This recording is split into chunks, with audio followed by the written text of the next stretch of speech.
All right, all right, all right. I don't know why Google got rid of the tink. Like the tink, they used to go tink. And I guess the people didn't like the tink, maybe. I don't know. Maybe they didn't like it because the tink was actually in your video. And maybe they wanted a quieter video. Who knows? But this is ʻvæsə Yisrael Solonomics 101 LEV project. I was just on, so I'm going to give everybody a little bit of chance to come back in before I start reading. I was just speaking about the Birth of a Nation movie review. So literally like a few minutes ago. So if you missed that, you could definitely check that out. And then I wanted to get back to doing what it is that we do, which is read at the LEV project. You know, I do a little bit of commentary. Mostly it's about community reading and sharing what it is that we learn so that when we have opportunities like the underground, this year has been a good year to pick up reading, because I've always been reading, but reading collectively, because we had so many movies and cinema to parallel with what it is that we're reading. So we had The Underground, we had, which was a whole series, and we had Roots, the reboot, and now Underground. So some people have slave fatigue, but I actually have slave movie fatigue. I actually have soul cleansing. It's like a detox. It's a detox for the soul. So without further ado, we're going to jump into Olaudah Equiano. If you missed the first two chapters, go ahead and go back to the 100th episode. Woo, you love Project 100 episodes. This is episode 101, chapter 3. Again, if you would like to read, just let me know, and I can give you the link. You'll come on this side of the screen, and then you can read and share your voice, okay? Chapter 3. The author is carried to Virginia. His distress, surprised at seeing a picture and a watch, is bought by Captain Pascal and sets out for England. His terror during the voyage arrives in England. His wander at all fall of snow is sent to Gershny, and in sometimes goes on board a ship of war with his master. Some account of expedition against Louisburg under the command of Admiral Boscawen in 1758. By the way, in the box is the link. I'm reading from my book. If you want to read it free, the link is in the box. If you want the book, kind of like me, if I have the book, I prefer the book than the computer. Computer messes with your eyes. So, all right. I now totally lost. Oh, fine. Let me rewind. In first chapter 1 and 2, we read the preface, we read the intro, we read his recollection of his hometown. I mean, not hometown, his home country. And I need a correction. The last time we read and I asked where was he born, a lot of us said Guinea. But when in retrospect, he was speaking about Guinea, but I actually think he's from Benin. So I wanted to make that correction because I was in agreement by saying Guinea, but I actually think it's Benin. He goes on to say, I now totally lost the small remains of comfort I had enjoyed in conversing with my countrymen. The women, too, who used to wash and take care of me, were all gone different ways, and I never saw one of them afterwards. I stayed in this island for a few days. I believe it could not be above a fortnight when I and some few more slaves, who from very much fretting were saleable among the rest, were shipped off in a sloop for North America. And we had plenty of rice and fat pork. We were landed up a river a good way from the sea, about Virginia counties. So before this, I think he landed in Barbados, if I'm not mistaken, because they would sometimes stop some of the slaves in Barbados or different islands, and then sometimes they would carry them on. So if I'm not mistaken, I think it was Barbados that they were stopped in. It goes on to say, we were landed up a river a good way from the sea, about Virginia County, where we saw few of our native Africans and not one soul who could talk to me. Again, different languages. I was a few weeks weeding grass and gathering stones in a plantation, and at last all my companions were distributed different ways, and only myself was left. I was now exceedingly miserable, and thought myself worse off than any of the rest of my companions, for they could talk to each other. But I had no person to speak that I could understand. In this state, I was consistently grieving, thank you, and pining and wishing. He says he wished for death rather than anything else. While I was in this plantation, the gentleman to who I supposed the estate belonged, being unwell, I was one day sent for to his dwelling house to fan him. When I came into the room where he was, I was very much affrighted at some things I saw, and the more so as I had seen a black woman slave as I came through the house who was cooking the dinner, and the poor creature was cruelly loaded with various kinds of iron machines. She had one particularly on her head, which locked her mouth so fast that she could scarcely speak and could not eat or drink. I'm much astonished and shocked at this contrivance, which I afterwards learned was called an iron muzzle. Soon after, I had a fan put into my hand to fan the gentleman while he slept. And so I did indeed with great fear. While he was fast asleep, I indulged myself a great deal in looking about the room, which to me appeared very fine and curious. The first object that engaged my attention was a watch which hung on the chimney and was going. I was quite surprised at the noise it made, and was afraid it would tell the gentleman anything I might do amiss. And when I immediately after observed a picture hanging in the room,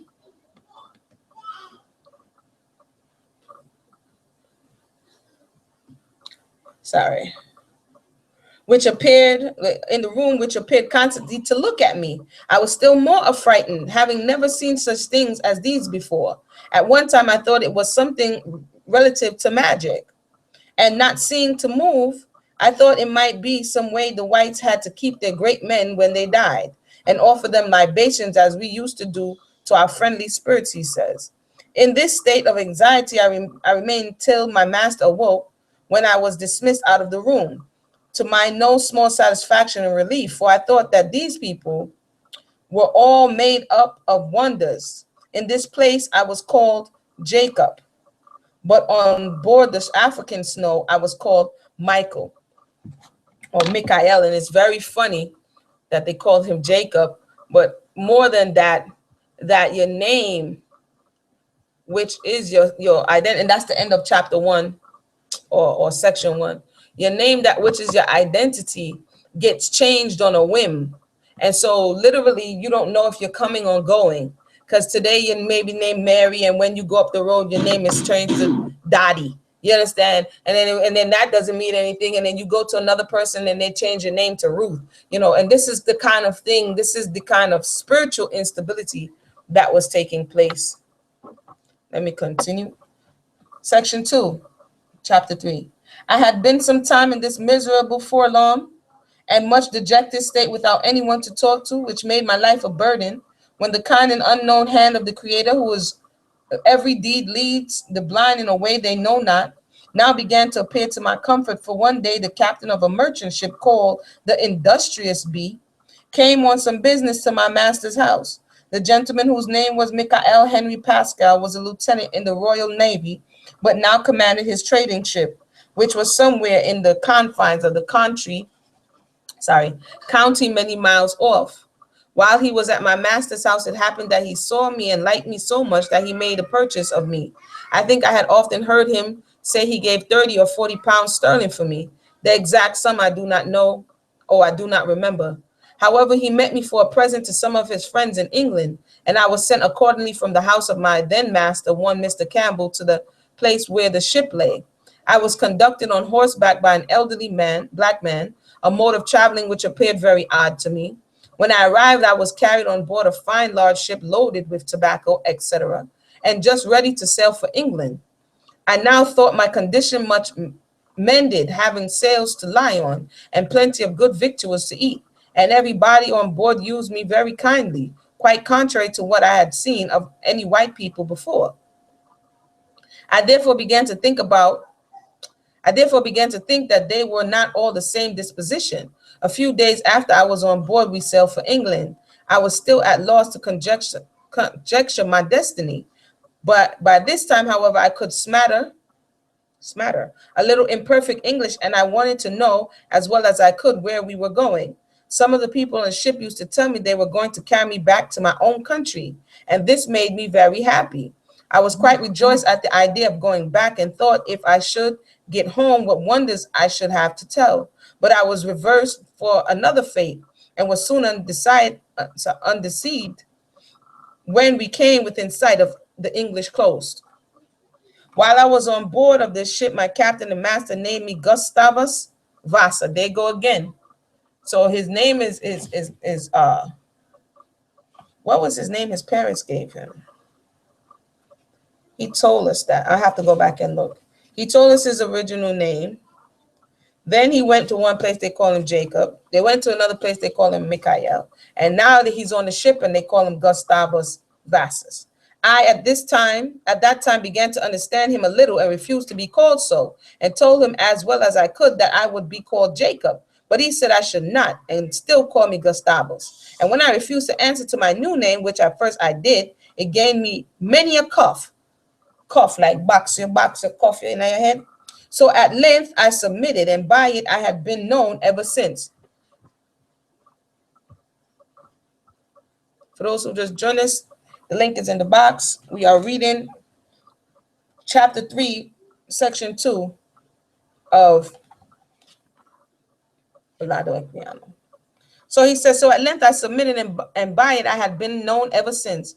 The ship had a very long passage, and on that account we had very short allowance of provisions, having toward the last only 1.5 pounds of bread per week, and among the same quantity of meat, and 1 quart of water a day. We spoke with only one vessel during the voyage, and but once caught a few fishes. In our extremity, the captain and people told me in jest they would kill me and eat me. But I thought them in earnest, and was depressed beyond measure, expecting every moment to be my last. So that leaves you in a very stressful state. While I was in this situation, one evening they caught a large shark and got it on board. This rejoiced my heart exceedingly, as I thought it would serve the people to eat instead of their eating me. But very soon, to my astonishment, they cut off a small part of the tail and tossed the rest over the side. This increased my consternation, and I did not know what to think of these white people, though I very much feared they intended to kill and eat me. This is section 3, chapter 3. There was, one second.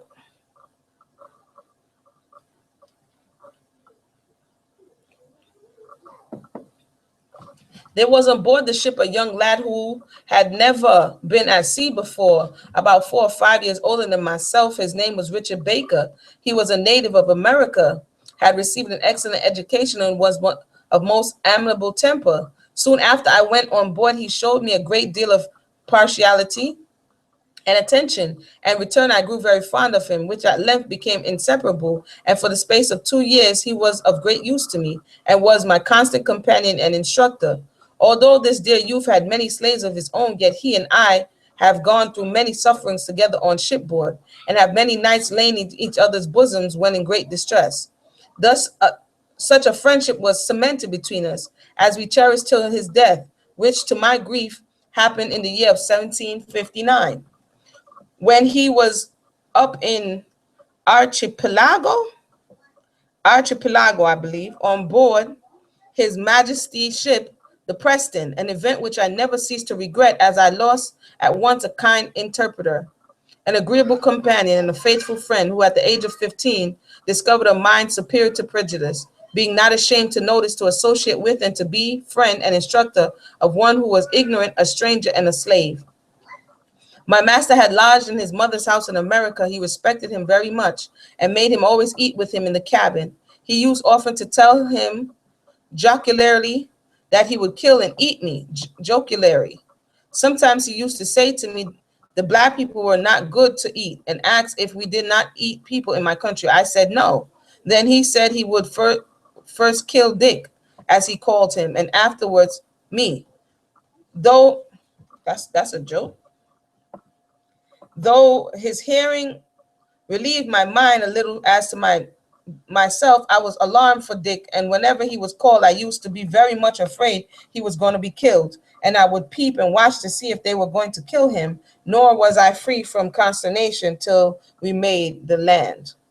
One night we lost a man overboard, and the cries and noise were so great and confused in stopping the ship that I, who did not know what was the matter, began as usual to be very much afraid, and to think that we were going to make an offering with me and perform some magic, in which I still believed that they dealt. As the waves were very high, I thought the ruler of the seas was angry, and I expected to be offered up to appease him. This filled my mind with agony, and I could not any more that night close my eyes again to rest. However, when daylight appeared, I was a little eased in my mind, but still, when called, I thought it was that I might be killed. Some time after this, we saw some very large fishes, which I afterwards found were called grampuses. They looked to me extremely terrible and made their appearance just at dusk. They were so near to as to blow the water of the ship's deck. I believed them to be rulers of the sea, and as the white people did not make any offerings at any time, I thought they were angry at them. And at last, what confirmed my belief, the wind just then died away, and a calm ensured, and in consequence of it, the ship ceased from going.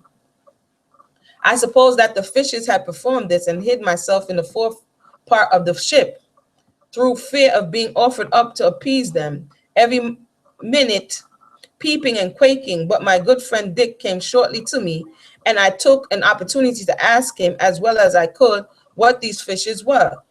Not being able to talk much English, I could but just make him understand my question, and not at all when I asked him if any offerings were to be made to them. However, he told me these fishes would devour anybody, which sufficiently alarmed me, where he was called away by the captain, who was leaning over the quarterdeck railing and looking at the fishes.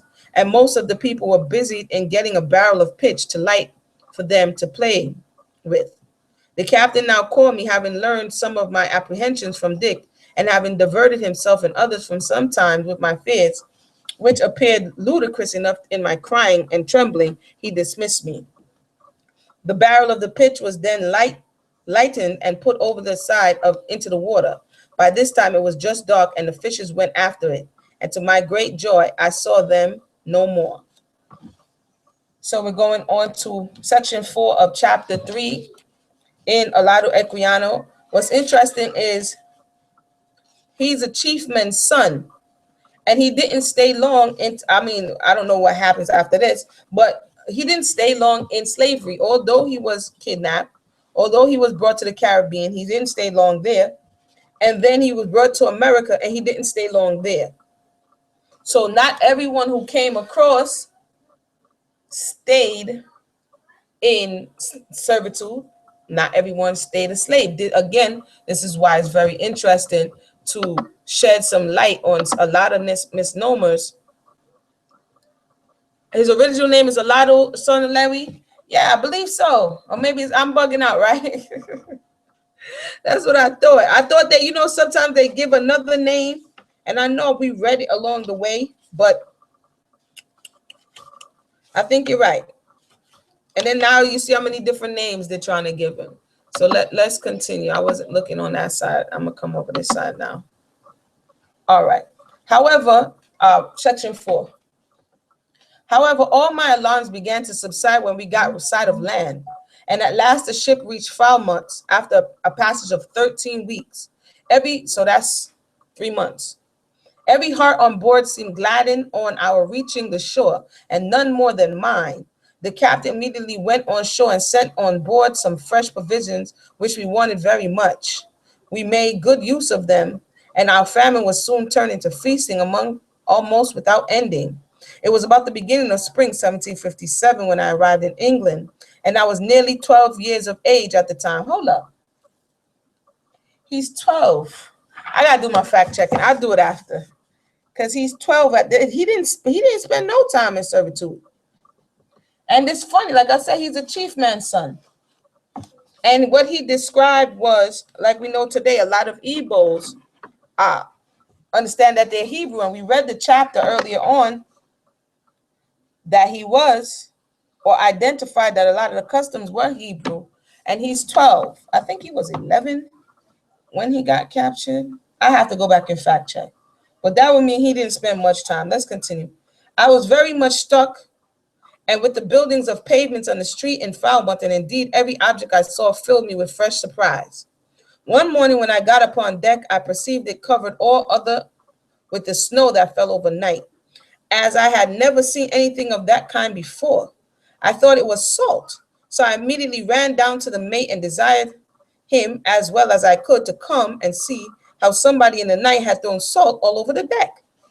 He, knowing what it was, desired me to bring some of it down to him. Accordingly, I took up a handful of it, which I found very cold indeed.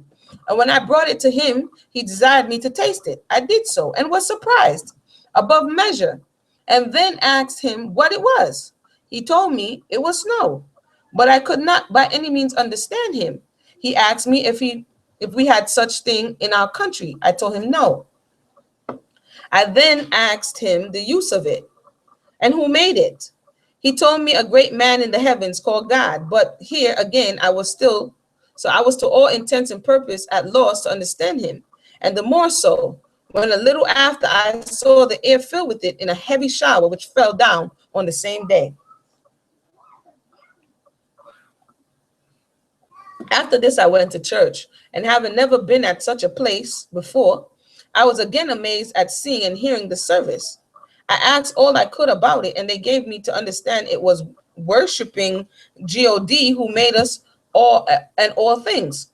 I was still at loss, because they put worshiping in quotations, that's why they could. I was still at loss, and soon got into an endless field of inquiries, as well as I was able to speak and ask about things. However, my dear little friend Dick used to be my best interpreter, for I could make free with him, and he always instructed me with pleasure. And for what I could understand by him of this God, and in seeing that these white people did not sell one another as we did, I was much pleased. And in this, I thought they were much happier than we Africans. Where's my interesting? Let me just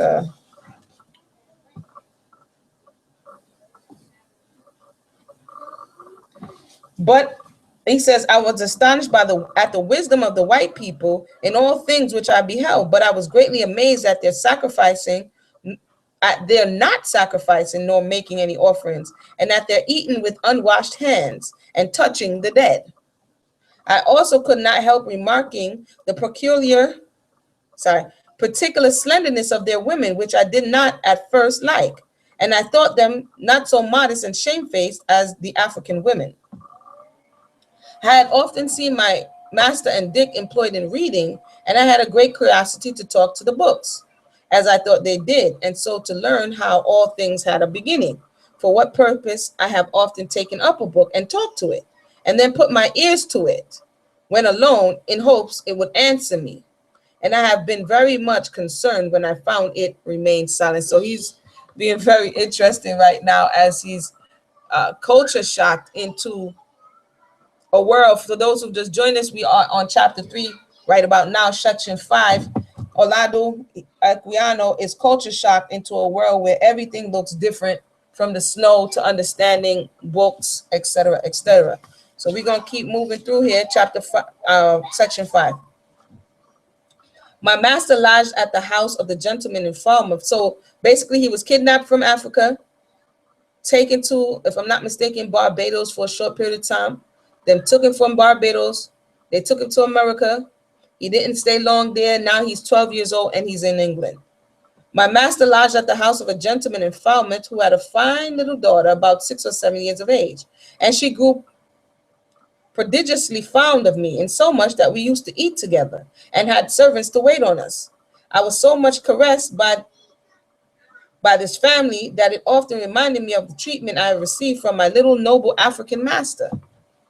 After I had been here a few days, I was sent on board of the ship, but the child cried so much after me that nothing could pacify her till I was sent for again. It is ludicrous enough that I began to fear I should be betrothed to this young lady. And when my master asked me if I would stay here with her behind him, as he was going away with the ship, having taken in the tobacco again, I cried immediately and said I would not leave him. At last, by stealth, one night I was sent on board the ship again. He thought he was going to be betrothed to the little Euro girl. That's funny.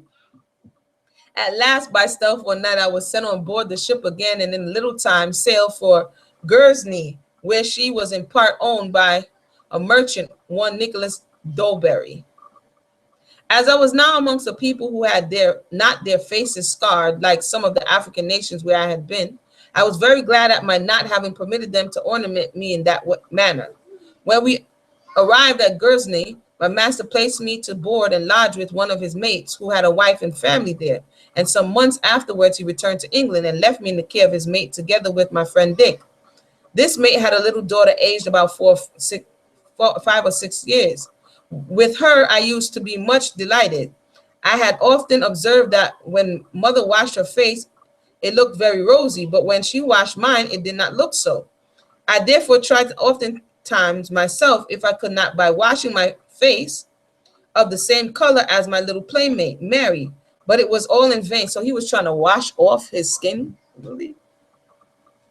Again, I'm gonna give him, I don't know if I'm gonna give him a pass, but he's only 12, so he's reasoning from that space.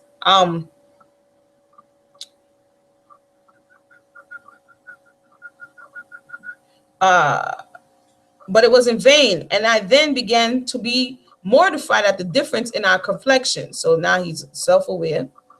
Everybody around him, he's devaluing his own customs for these new customs. This woman behaved to me with great kindness and attention. She taught me everything in the same manner as she did her own child, and indeed in every respect treated me as such. I remained here till the summer of the year 1757, and when my master being appointed first lieutenant of his majesty's ship, the Roebuck, sent for Dick and me and his old mate. On this, we all left Guernsey and set out for England in sloop bound for London. As we were coming up towards the Nore, where the Roebuck lay, a man on the war boat came alongside to press our people, on which each man ran to hide himself. I was very much frightened at this, though I did not understand the meaning thereof, of what to think or do. However, I went and hid myself also under a hen coop. Immediately, the press gang came on board with their swords drawn and searched all about, pulled the people out by force, and put them into the boat. At last I was found out also, and the man that discovered me held me up by the heels, while they all made their sport of me. I roaring and crying out all the time most lustily.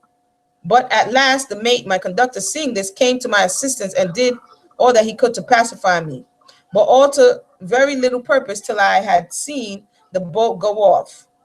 Soon afterwards we came to the Nore, where the Roebuck lay, and to our great joy my master came on board to us and brought us to the ship. We now are on section 6. The way they got this is chopped up in little bite-sized pizzas. So right about now we are in section 6. He's on the vote. I don't know. It sounded like some pirates to me. What do you guys think? Let me know. The dudes roll up on they might have been pirates. Who knows? Section 6, chapter 3. Good night. It goes on to say, when I got on board this large ship, I was indeed amazed to see the quantity of men and the guns. However, my surprise began to diminish as my knowledge increased, and I ceased to feel those apprehensions and alarms which took such strong possessions on me when I came first among the Europeans, and for some time after. I began now to pass to an opposite extreme, and was so far from being afraid of anything new which I saw, that after I had been some time in this ship, I even began to long for an engagement. My griefs too, which in young minds are not perpetual, were now wearing away, and I soon enjoyed myself pretty well, and felt tolerably easy in my situation. See, that's how you move from apprehension till you start getting comfortable, and you forgot that these dudes is the ones who kidnapped you, took you halfway across the world. Don't get caught sleeping.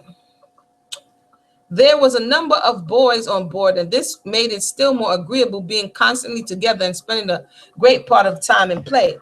I remained in this ship a considerable time, during which we made several cruises and visited a variety of places. Among others, we were twice in Holland and brought over several persons of distinction from it, but their names have escaped my memory. On the passage one day from the diversion of those gentlemen, all the boys were called on the quarterdeck and were paid proportionably, and they made to fight, after which the gentlemen gave the combatants from 5 to 9 shillings each.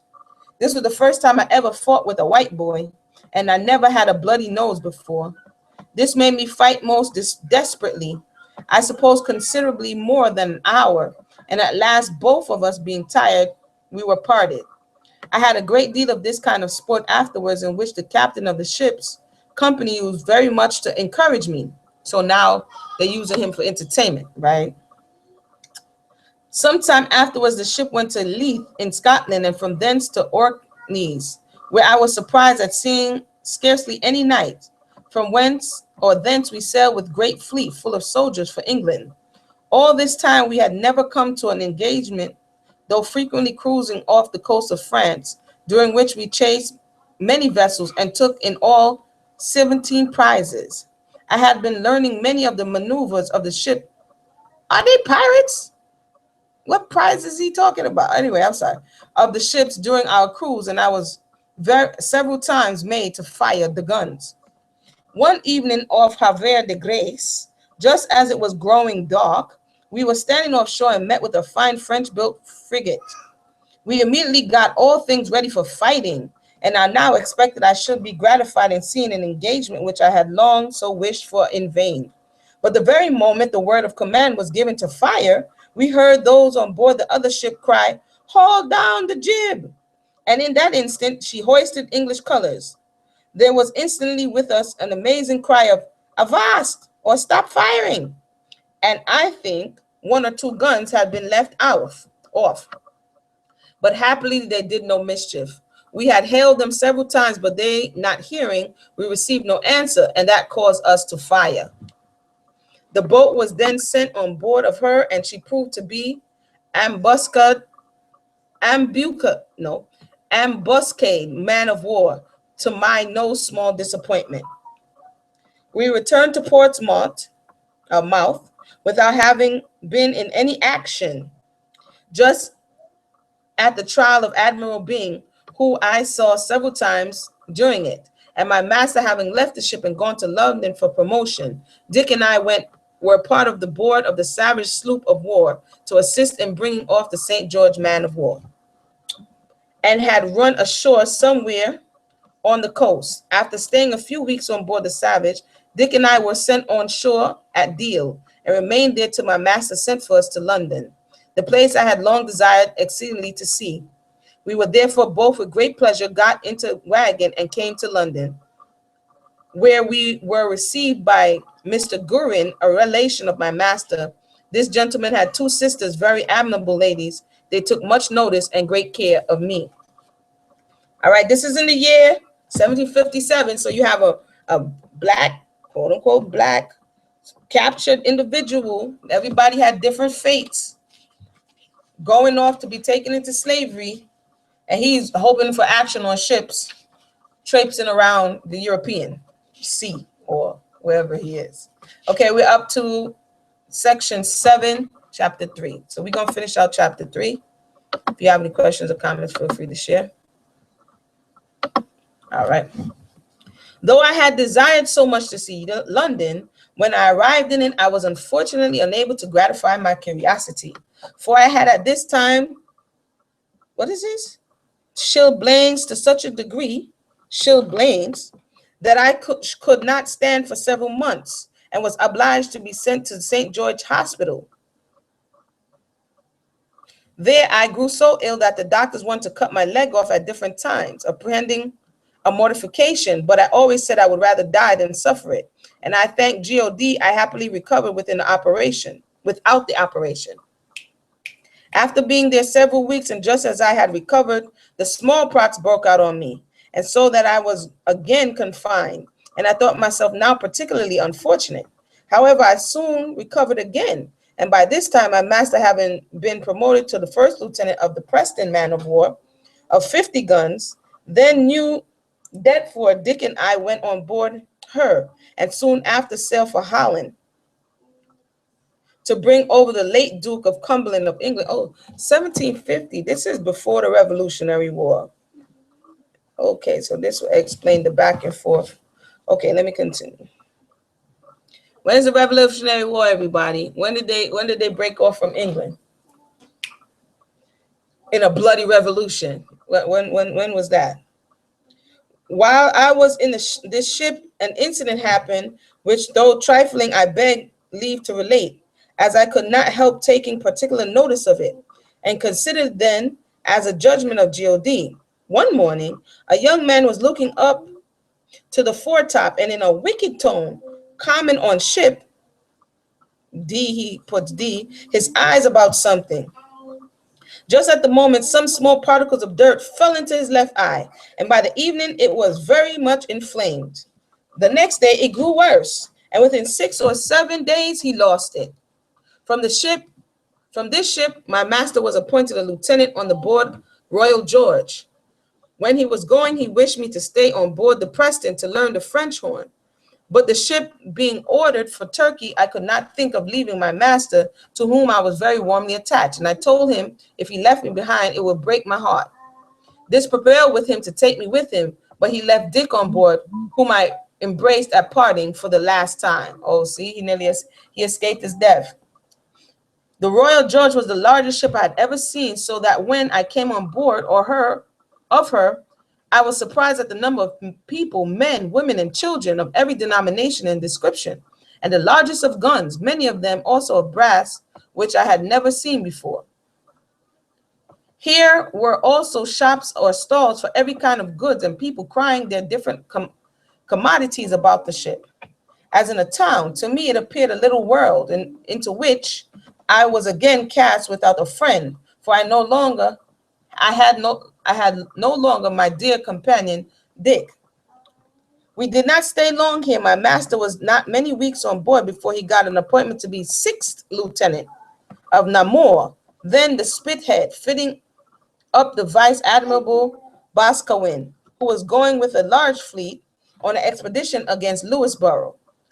The crew of the Royal George was turned over to her, and the flag of the gallant admiral was hoisted on board. The blue at the main top gallant mast head. There was a very great fleet of men of war of every description assembled together for the expedition, and I was in hopes soon to be gratified with a sea fight. All things being now in readiness, this mighty fleet, for there was also Admiral Cornish's fleet in company.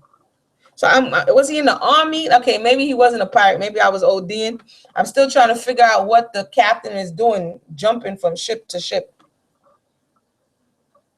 But I'll keep reading. Destined for the East Indies, at least weighed anchor and sailed.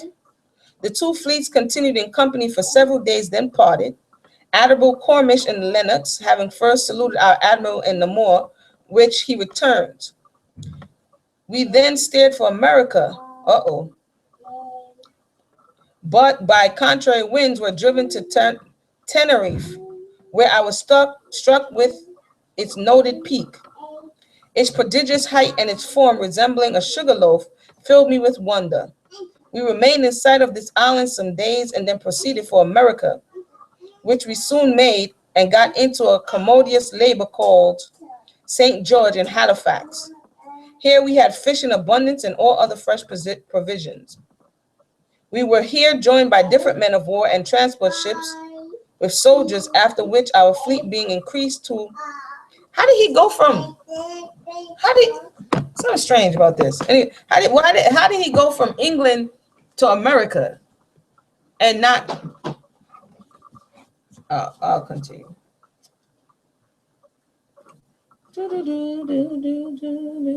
We were here joined by different men of war and transport ships with soldiers, after which our fleets being increased in a prodigious number of ships of all kinds, we sailed for Cape Breton in Nova Scotia.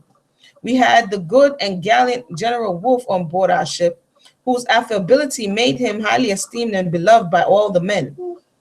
He often honored me as well as other boys with marks of his notice and saved me once a flogging for fighting with young gentlemen. That is the end of section 7. Now we're going to go on to section 8 of the life of Olaudah Equiano. We're hearing his sailing. He just escaped death by begging the master to go, or his employer to go with him. So let me just roll out here. Section 8, chapter 3. We arrived at Cape Breton in the summer of 1758, and here the soldiers were to be landed in order to take an attack upon Louisborough. My master had some part in superintending the landing, and here I was in a small degree gratified in seeing an encounter between our men and the enemy. So they are fighting. The French were posted on the shore to receive us and disputed our landing for a long time, but at last they were driven from their trenches and a complete landing was effected. Our troops pursued them as far as the town of Louisborough. In this action, many were killed on both sides. One thing remarkable I saw this day, a lieutenant of the Princess Amelia, who, as well as my master, superintended the landing, was giving the word of command. And while his mouth was open, as a musket ball went through it and passed out of his cheek. Wow. I had that day in my hand the scalp of an Indian king. Killed in the engagement, the scalp was taken off. Oh gosh. By a Highlander. I saw the king's ornament too, which were very curious and made of feathers.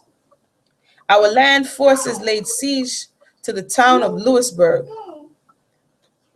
while the French men of war were blocked up in the harbor by the fleet. The batteries at the same time playing upon them from the land. This they did with such effect that one day I saw some of the ships set on fire by the shells from the batteries, and I believe 2 or 3 of them were quite burnt. At another time, about 50 boats belonging to the English men of war, commanded by Captain George Belfort of the Etna fire ship, and Mr. Lafaurie, another junior captain, attacked and boarded the only 2 remaining Frenchmen of war in the harbor. They also set fire to 70 gunship, but at 64 called Benfacient, they brought off. Whilst here, I had often an opportunity of being near Captain Belfort, who was pleased to notice me and liked me so much that he often asked my master to let him have me, but he would not part with me, and no consideration could have induced me to leave him.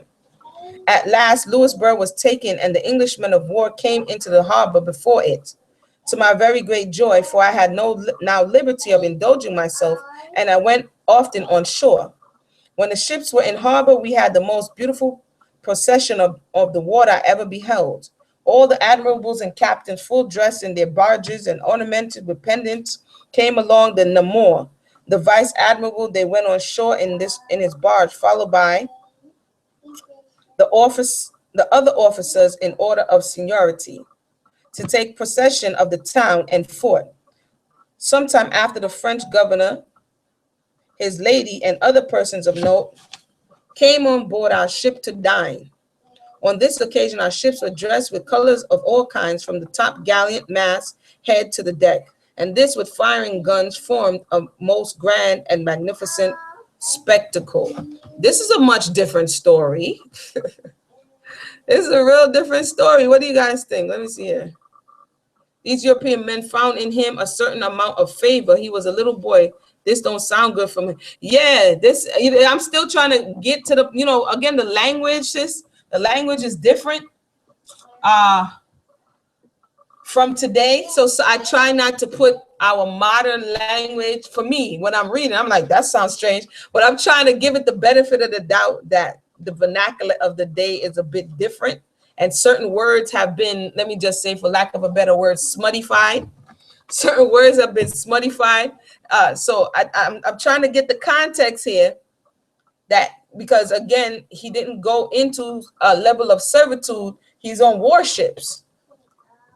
So we're going to read 9. This is section 9 of chapter, and we're going to leave it here because I definitely had a full day, and we're going to pick up on chapter 4. So let me read one more section.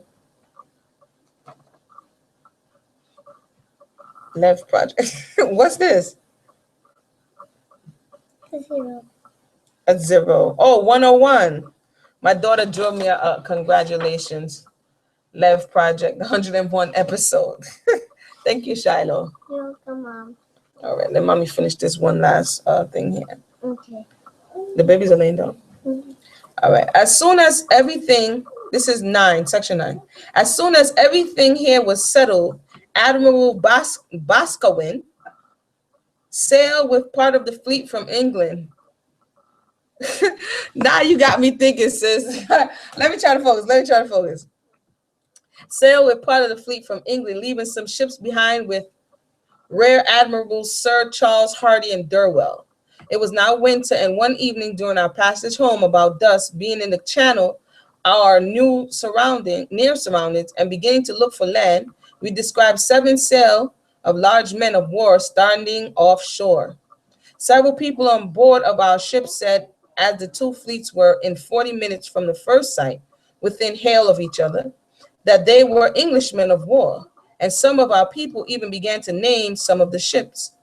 By this time, both fleets began to mingle, and our admiral ordered his flag to be hoisted. At that instant, the other fleet, which was French, hoisted their ensigns and gave us a broadside as they passed. Nothing could create greater surprise and confusion among us than this. The wind was high and the sea rough, and we had our lower and middle deck guns housed in, so that not a single gun on board was ready to be fired at any of the French ships. However, the Royal William and Somerset, being not sternmost ships, became a little prepared, and each gave the French ships a broadside as they passed by. Thank you, baby. Okay, put it on it. I afterwards heard this was French squadron commanded by Monos Conflans. I don't know if that's his name, right?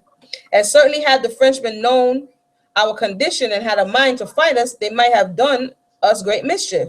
But we were not long before we were prepared for an engagement. Immediately, many things were tossed overboard. The ships made ready for fighting, and about 10 at night, we had bent a new mainsail, the old one being split. We now wore ship and stood after the French fleet, which were 1 or 2 ships more than we. However, we gave them chase and continued the pursuit all night. And at daylight, we saw 6 of them, all large ships of the line, and an English East India man, a prize they had taken. We chased them all day till between 3 and 4 in the evening, and we came up with and passed within a musket shot of one 74-gun ship. Go. And the Indiaman also, who now hoisted her colors, but immediately hauled them down again. On this, we made a signal for the other ships to position of her. It's making me think of battleship, like sink my battleship. And supposing the man of war would likewise strike, we cheered, but she did not. Though if we had fired into her, from being so near, we must have taken her. To my utter surprise, the Somerset, who was the next ship astern of the Namor, made way likewise, and thinking they were sure of this friendship, they cheered in same manner, but still continued to follow us. The French commandeur was about a gunshot ahead of us, all running from us with all speed, and about 4 o'clock he carried his foretop mast overboard. This caused another loud cheer with us, and little after the topmast came close by us, but to our great surprise, instead of coming up with her, we found that she went as fast as ever, if not faster. And last paragraph of this chapter. The sea grew now much smoother, and the wind, lulling the 74-gun ship we had passed, came again by us in the very same direction, and so near that we heard the people talk as she passed by. Yet not a shot was fired on either side. About 5 or 6 o'clock, just as it grew dark, she joined her Commodore. We chased all night. By the next day, we were out of sight, so that we saw no more of them, and we only had the old Indian man called Carnarvon. Carnarvon. I think for our trouble. After this, we stood in for the channel and soon made the land. And about the close of the year 1758 to 1759, we got safe to St. Helens. Here, the Namur ran aground, and also another large ship astern of us. But by starting our water and tossing many things overboard to lighten her, we got the ship off without any damage. We stayed for a short time in Spithead, and then we went to Portsmouth Harbor to refit, from whence the admiral went to London, and my master and I soon followed with a pressing, as we wanted some hands to complete our complement. So that was his battleship conversation, chapter 3. So next time we meet, most I willing, we will go into chapter 4 of I was gonna say Incidents of Life of a Slave Girl. Sorry, I'm bugged out. It's been a long day. Chapter 4 of the life of Olaudah Equiano. So once again, my name is Emunah Yisrael. Thank everybody for tuning in. Excellent reading. It again broadens the mind. He didn't go too much into his oppression. So let's continue to see what happens to him down the line. Okay? Everybody have a blessed night. I'm getting a